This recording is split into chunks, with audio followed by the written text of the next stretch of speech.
All right, welcome in. The YouTube podcast is back. It is Monday, February 26th, and I apologize for about a month where we weren't able to do this. We're still trying to figure out how we can do it remotely. I may actually wind up going back to New York and doing it again down at the home office, but for right now, I'm doing it in my office at my home in Duxbury, Massachusetts. Welcome in. Lots to get to. It is Combine Week. We've had a big weekend of NFL news, at least from a relative standpoint for the middle of February. I'm Albert Breer. Appreciate you guys coming out. For those of you that haven't been on with us before, here's how it works. I'm going to go through five big news items. Part of this week is going to be previewing the Combine. And then I'm going to open things up for questions on Periscope. You guys can ask whatever you want. I will get to as many questions as I can. Ideally, we keep this thing to about 25, 30 minutes. So we're going to start with five big news items for the week. And I think the number one news item for this past week was the Marcus Peters trade. We do not have the full terms yet. What I am going to give you here is a little information on what I know about the negotiations and the way they went down. Marcus Peters, of course, the all-pro corner, 25 years old, going from the Kansas City Chiefs to the Los Angeles Rams. The Rams, with Tremaine Johnson's contract being up, have a need at the position. This addresses that need. Tremaine Johnson will now walk in free agency and go somewhere else. He made over $30 million the last 2 years. He is, I believe, 3 years older than Marcus Peters. So the Rams get younger and better at the position. And first, I want to give you guys the background on why the Chiefs move on here. Okay, and we went through this last week to some degree. Basically, they come to the point with Marcus Peters after 3 years where they had to make a decision on his future. There's a reason why he fell in the draft in 2015. There's a reason why he was available now. And you guys saw some of it. It was out there for everybody to see. Over the course of the NFL season, he was suspended for a game. He had the outburst against the Jets. He has not always been the easiest player to handle. And if you guys want an idea of what kind of problem he was in Kansas City and why the Chiefs would walk away from him, I want you to look at two teams and their lack of interest in Marcus Peters, despite the fact that he was available. That's the Indianapolis Colts and the Cleveland Browns. The GM of the Colts is Chris Ballard. The GM of the Browns is John Dorsey. Both of those guys were involved. In fact, those are the top two personnel guys involved in drafting Marcus Peters in 2015. They were in the building with him for 2 full seasons, and neither of those guys, even with a need at the position and cap room to get it done in Indianapolis and Cleveland, had much of an interest at all in bringing him into their building. That should tell you what you need to know about what kind of issue he was inside the walls in Kansas City and why he was available in this circumstance. The Chiefs, after 3 years, had to make a decision on his 5th-year option. Obviously, they made the decision that they didn't want to go forward with him. Here's the other part that you have to remember about it. If they were going to exercise the 5th-year option, obviously that sends the message to the player that they will eventually want to do a long-term deal. It costs about $15-16 million a year to do a cornerback deal at the top of the market, which is what Marcus Peters' play would merit. And so you had the issues with off the field with Marcus Peters in Kansas City. That's part of the reason why he's available. When you exercise the 5th-year option on a player, that sends the message to the player that you want to do a long-term deal with him, that you want to enter into that sort of agreement with the player. And if you're going to pay a guy at the top of the market, and that's $15-16 million a year for a corner, well, then you're talking about making the guy a leader on your team. That's what you do when you do that. And the Chiefs clearly weren't comfortable with that. He comes in a different spot with the Los Angeles Rams. With the Rams, he's coming in and it's kind of a wait and see. And so the Rams do have that, there is that subtle difference there where the Rams are bringing him in a little bit of a different spot. I will tell you, I know what the asking price was with some other teams, which is the equivalent to what the asking price was for Alex Smith, or what they got for Alex Smith, which was a 3rd-round pick and a player. That caused most teams to back away. I don't know exactly what the Rams wound up paying for Marcus Peters, but I know that was the asking price when the Chiefs were going around and shopping Marcus Peters. Obviously, they find a buyer here. Now, for the Rams, look, they've got the coaching staff in place to handle this sort of player. They have Sean McVay, who is as good as any head coach in the NFL at connecting with players. They've got Wade Phillips, who's dealt with guys who've had that quote unquote that problem child reputation in the past. He obviously worked with a lot of them in Dallas. You can look in Denver and the defense that he had there, and all of the different personalities that he had in Denver. Aqib Talib, obviously at the top of the list there. Von Miller had his issues earlier in his career. There were a lot of strong personalities in that locker room, and he was able to manage that. And so for the Rams, they get a top shelf corner. The question is, how much did they pay for him? And can they, from a behavioral standpoint, keep him contained? And can they keep him in a position to play at the high level that we know he's capable of playing at? I think those are all fair questions to ask. And so, to me, this is the Chiefs, again, turning the page and deciding he's not going to be around in a year or two anyway, so let's get something in return for him now as we start to retool around Patrick Mahomes, and they're turning the page on some of their older players. Derek Johnson was another one who was out the door earlier. The Rams, meanwhile, look at it and say, well, we can get younger at this position, 3 years younger, and markedly better. Letting Tremaine Johnson walk, who we've invested $30 million in the last 2 years, and bringing in Marcus Peters. The question is whether or not this is the sort of... The question is whether or not Marcus Peters is going to be there in the long term. So that's number one for this week. Number two, Blake Bortles signs a 3-year, $54 million deal with the Jacksonville Jaguars. What I can tell you about this deal is that it is, in essence, a year-to-year deal. And in fact, when you look at the details, it's not that much different than the deal that Mark Sanchez signed with the New York Jets. You may remember that in 2012, where it gives the player some guarantees up front and gives the team flexibility later on, where if they were to hold on to the player, then down the line, this turns into a bargain, okay? So here's how you want to look at it. He gets $20 million this year. In 2019, he's due $16 million, $6.5 million of which is fully guaranteed, and then he's due $18 million in 2020. So in essence, this is a 1-year, $26.5 million deal. That number could come down because there's offset language. So if he were to, say, sign a 1-year, $4 million deal somewhere else, next year, then that $4 million will get lopped off the total. The significance of the $26.5 million number is that's the exclusive tag as it stands right now for quarterbacks. So they'll be paying somewhere between $20 and $26.5 million for Blake Bortles, which is slightly more than they were going to pay for him at $19.05 million. So they pay somewhere between $1 and $7.5 million more than they were going to pay for Blake Bortles. In return, if he develops, if they get more out of him, he becomes a bargain in 2019 and 2020. And so that's the trade-off there. Look, here's the bottom line. Unless they were going to get Kirk Cousins, I don't know that the opportunity was out there for them to get markedly better at the position in 2019 or in 2018. It was, if they weren't going to get Kirk Cousins, I don't trust Sam Bradford to stay healthy. Teddy Bridgewater may or may not be out there. Is A.J. McCarron better than Blake Bortles? It's hard to say. Case Keenum could be, but you don't have a huge track record there. There's a lot of ifs with the guys that are going to be available. So assuming you don't get Kirk Cousins, assuming the Jaguars weren't going to get Kirk Cousins, then the question becomes whether or not the question becomes, well, how are you going to get better at the position? To compound that, they're picking 29th overall, and that makes it's going to make it more difficult for them to find a rookie quarterback who can help them. Now, maybe they can get a developmental guy like a Mason Rudolph and a Lamar Jackson at the end of the first round, end of the second round.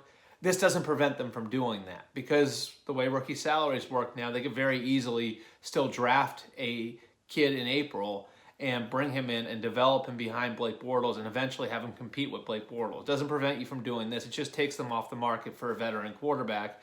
And again, if they had a little bit of an inkling, and we all know that these sorts of backroom discussions are happening right now, if they got an inkling that we're not getting Kirk Cousins, then maybe the opportunity wasn't out there for them to get a whole lot better at the position. This at least gives them a chance to see another year of Blake Bortles, and he looked pretty decent in the playoffs. There was a stretch there earlier in the year, right before the last two games of the year, where he tanked again. But right before the last two games of the year, There was a 3 or 4 game stretch in there where he looked pretty good. So now you keep him. You pay a little bit of a premium to keep him, but you've got control over him in 2019 and 2020. So that's the logic there for the Jaguars. Okay, we're gonna move on to the combine now, and news topic my topic number 3 for this week. And I'm gonna keep hitting that Periscope because I'm a little bit afraid of it shutting down again, and I don't want you guys to be locked out there. Number 3 for this week, I'm going to give you my top 5 overall players going into the combine. One caveat here, of course. As always, this is not me. This is not my film study. This is from 5 or 6 months of talking to NFL scouts, NFL GMs, key evaluators, and learning more and more about what they think of all of these prospects. So I'm going to count them down, number 5 to number 1. Number 5, I'm going to give you Sam Darnold, the USC quarterback. Felt like I had to get a quarterback in there. I think Darnold is the safest of the quarterback prospects and the most likely to be the first one to come off the board. Number 4, Minkah Fitzpatrick, the Alabama defensive back. If you want an idea of what Minkah is as a player, look at Malcolm Jenkins of the Eagles. Flexibility to play corner and safety. He's probably a little bit better athlete than Malcolm Jenkins is. And he's one of these defensive backs that is the prototype for this decade, for the second decade of the 21st century, where you want to have guys who can move around and who can play different spots to combat spread offenses. That's what Minkah Fitzpatrick is. His ceiling isn't quite as high as the next 3 guys I'm going to mention, but he's a great kid. He's been a leader in the program, a big program guy at Alabama, and he's got that positional flexibility that's invaluable. So maybe he'll never be the best defensive back in the NFL, but I think you certainly could see him projecting into being a very, very valuable piece on a championship team, and a guy who, you can win a Super Bowl with as one of your top 5 or 6 players. Again, I think Malcolm Jenkins is probably the prototype when you're looking for a comparison for Minkah Fitzpatrick. Number 3, Bradley Chubb, defensive end from NC State. Again, I'm going to say a lot of the same things I said with Fitzpatrick and on Bradley Chubb. A good all-around player, can do different things, a good run stopper, a guy who can get after the passer, and a great kid, a kid who developed through the program. He actually exhausted his eligibility, and so there's been real development there over the course of the years. He's not as explosive as an athlete as Myles Garrett was coming out last year. Jadeveon Clowney was 3 years ago, but he's a very, very solid all-around player. And I'm sorry, Clowney was 4 years ago, but he's not in that Clowney. He's not in that Clowney Garrett category, but he's somebody who can be a valuable piece for a really good defense for a long period of time. The same way I'm explaining Fitzpatrick as somebody who could be a valuable piece to a champion. I feel the same way about Bradley Chubb based on the people that I've talked to about him. So he'd be number 3 right now going into the combine. And then I'm going to give you a clear top 2. And I think these 2 guys have been head and shoulders above the rest, going all the way back to when I started talking to scouts and evaluators about this class all the way back in September. And my number 2 guy is Quentin Nelson from Notre Dame. Now, he's a guard, and you have to be comfortable with that. He's not a left tackle, and the same way you look at like a slot receiver and you say, well, he's not an outside receiver. The same way you look at a safety and say, well, why isn't he a corner? Those questions are going to be asked with Quentin Nelson. Well, aren't the best offensive linemen tackles? They're not guards. Well, this guy is an incredible guard prospect. In fact, if you actually watch, and from what I've seen of him play, you watch, it's like the most entertaining guard tape you've ever seen in your life. He's literally out there body slamming guys. And because of the way that pass rushers are employed in the NFL now, having really good guards matters.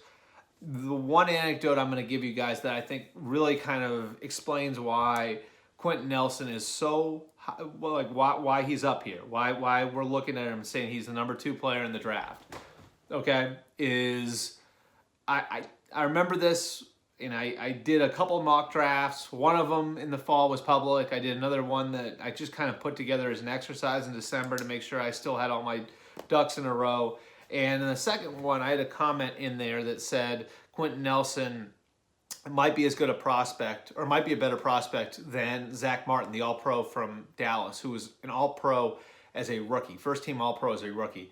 Another Notre Dame guy said that Quentin Nelson may be a better prospect than Zach Martin was coming up.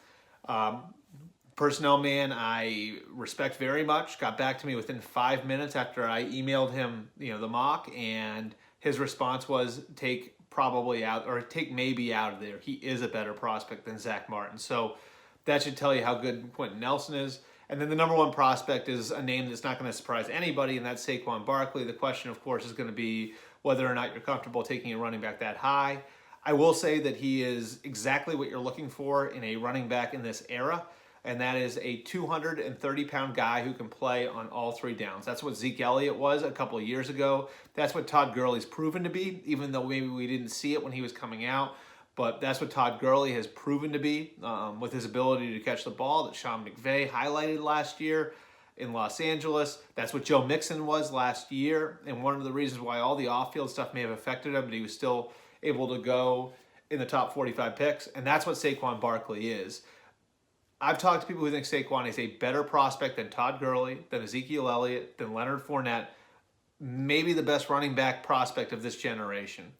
And so the question becomes whether or not you're comfortable taking a running back that high. Are you comfortable taking a running back with the first overall pick if you're Cleveland, the second overall pick if you're the Giants, knowing that at that position you've got shelf life, knowing that last year Kansas City found the rushing champion in Kareem Hunt in the third round? Are you comfortable with that? That's the question. So that's right. The first two guys, the number one and number two guys, a running back and a guard, and that's adds such an interesting dynamic to the top of this draft.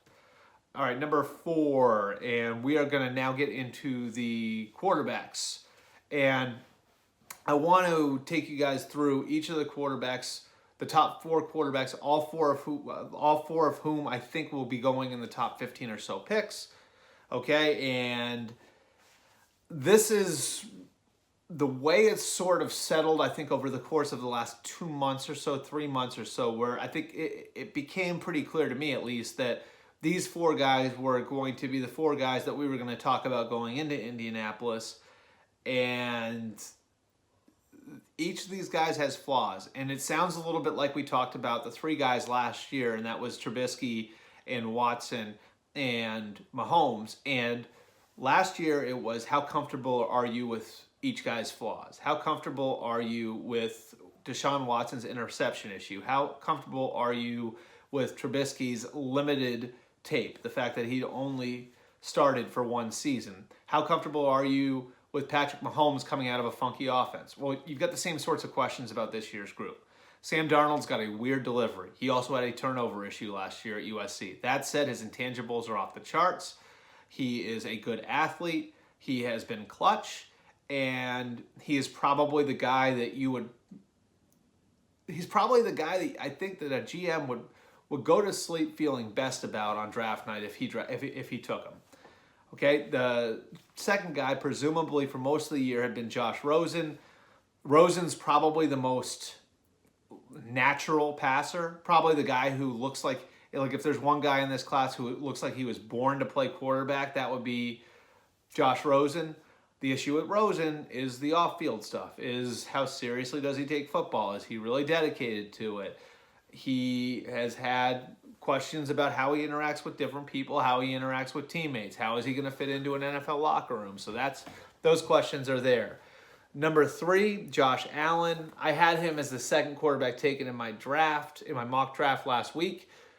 I think Josh Allen has a chance to be a really good quarterback. He's got some of the same traits that Cam Newton and Ben Roethlisberger had coming out.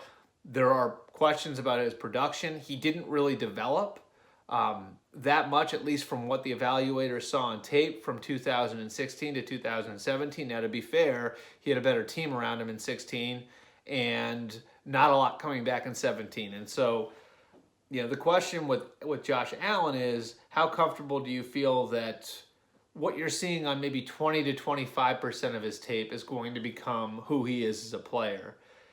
I remember talking to scouts about Blake Bortles 4 years ago and asking them what they thought of him. And I remember one coach saying to me, you see everything that you need to see on tape. You see everything that you need to see. It just takes a lot of tape to get there. And that's sort of the wrap on Josh Allen to some degree. And then number 4, the wild card, obviously Baker Mayfield. I think you guys know enough about him. Heisman Trophy winner, a very, very, very productive college player. Started for the better part of 4 years in college, has played a lot of football. He's accurate. He's got a very strong arm. He's athletic. He knows how to avoid pressure. He keeps his eyes downfield when he's escaping, which is a difference between him and Johnny Manziel, the player he's most compared to. I think the questions are going to be with him, height, first of all, and then second of all, the way he carries himself and how that's going to play in an NFL locker room. And I don't think he's a bad kid, but here's what I think that you're going to have to be comfortable with. This is who he is. And one thing that NFL teams noticed during Senior Bowl week was he didn't really change, and he didn't really put on his best face. And that's not a horrible thing. But look, part of this whole process for these guys is I'm going to treat this like a job interview. And a lot of the people in Mobile said that he was carrying himself the same way he carried himself in Norman, and he wasn't putting on any sort of act for anybody. Now, some teams will look at that and say it's a positive. Other teams will look at it and they won't view it that way. So those are the questions with the 4 quarterbacks. We're going to get to your questions right here in a second. And number 5 for this week is Lamar Jackson. And I think he is going into the combine probably the second most interesting player that we're going to talk about. Baker Mayfield, to me, is the story of this draft season and will be all the way up till late April in Dallas. Lamar Jackson's right there because he's such a different type of player. And I think some of the questions with Lamar Jackson are going to be similar to the questions that we have on Josh Allen, which really revolve around football aptitude and development, and is he going to be a different player in 2 or 3 years? If he's not, then you've got to play offense a different way with him. And if you play offense a different way with him, the questions arise about his frame. Is he too slight? Is he going to be able to take the pounding if he is running the ball on a consistent basis? And so I think that's the big thing with both Josh Allen and Lamar Jackson. Both those guys are going to go into Indianapolis needing to prove to teams that they've got the football aptitude to develop and to become different players 2 or 3 years down the line than they are right now. And that to me is again, that's just what the scouts are saying, what teams are saying about these guys. We'll see if that changes. Those players have a chance to do a lot over the course of the next week in Indianapolis in the interviews. And the 2 most important things at the Combine are the interviews and the medicals. Obviously, the medicals you can't do a lot about. The interviews you can do something about. And so, especially for the quarterbacks, but for all the players, the interviews are very, very important. All right, I'm happy to answer any questions that you guys have. And we will start here. Who do you think Arizona signs in free agency at quarterback? I think A.J. McCarron is going to be one player they're going to look at. I don't think that they are going to go all in on Kirk Cousins. My feeling on Arizona is that they will find a stopgap's probably the wrong word because I do think they're willing to spend, but find a player that can be the answer for right now, for today, and leave the flexibility open to go and trade up for a quarterback if they really wind up liking one in the draft, or punting for a year on the position. Where do you think Cousins goes? My stock answer has been the Jets. One of the reasons why with the Jets is because I feel like a big part of this for Cousins is going to be somebody making him feel like, yes, our franchise quarterback. Yes, we are going to build around you. And he saw the way that looked in Washington for 3 years with Robert Griffin III. And he never felt like he was that guy there. I think he wants to go to a place that's going to make him feel like that guy. I think the Jets will do that. And they're going to be willing to spend on him to prove it, and they've got an offensive coordinator in Jeremy Bates, and I think that this cannot be this is such an important piece of it. The fact that Jeremy Bates is from the same coaching tree as Kyle Shanahan and Sean McVay, I think is absolutely positively a factor, because fit and being able and knowing what and having some certainty as far as what it's going to look like around you, that's going to absolutely matter for Kirk Cousins. More questions. And I think Denver and Minnesota will both be in it to some degree. Is that all you guys got for this week? I'm sorry about the technical issue on Periscope. I appreciate you guys coming out. Bradford, a possibility for Arizona. Yes, I think Sam Bradford is a type of quarterback who they would look at. Who should the Colts target in free agency? I think the Colts are going to be aggressive in free agency. Who do the Raiders take in the draft? I've put Roquan Smith there. I believe they're going to be drafting either 9th or 10th based on that coin flip, and that's right in the area where Roquan Smith, the sideline-to-sideline middle linebacker for the Raiders, is expected to go, and they have a huge need at that position. It's been a need. That's one of the reasons why they reached for Navarro Bowman last year. Bears at 8, free agency wideout. I don't think that there's going to be a wideout there I don't think there's going to be a wideout at number 8. I don't think at number 8 there's going to be there's a wideout that's worth taking. Cortland Sutton, Calvin Ridley, Christian Kirk are all potential first rounders, but 8 I think still too rich for that for too rich to be taking a one of those guys. And so my guess is you see an offensive lineman there. It is a better offensive line class than it's been the last couple of years. So you could see a Mike McGlinchey from Notre Dame. You could see a Connor Williams from Texas. You could see Quentin Nelson if he slips. The other name that I would keep an eye on there is Denzel Ward, the cornerback from Ohio State. They need to get better at corner. They stand to lose Kyle Fuller. I appreciate you guys coming out. Leave feedback, please, on my Twitter page, on my Facebook page. That's at Albert Breer, at Albert R. Breer on Facebook. Also, I'll answer your questions on Facebook here. I can answer them on the Friday pod too.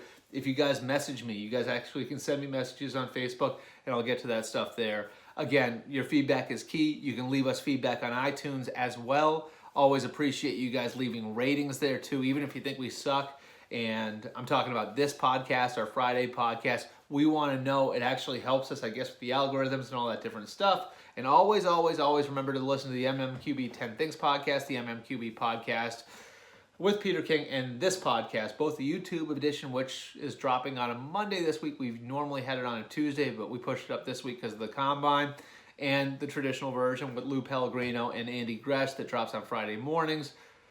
You can get us on Spotify, Stitcher, TuneIn, Google Play, Apple Podcasts, wherever you get your podcasts. Same time next week, maybe we'll move back to Tuesday. We'll see. I'll give you guys a heads up, and you guys all be there.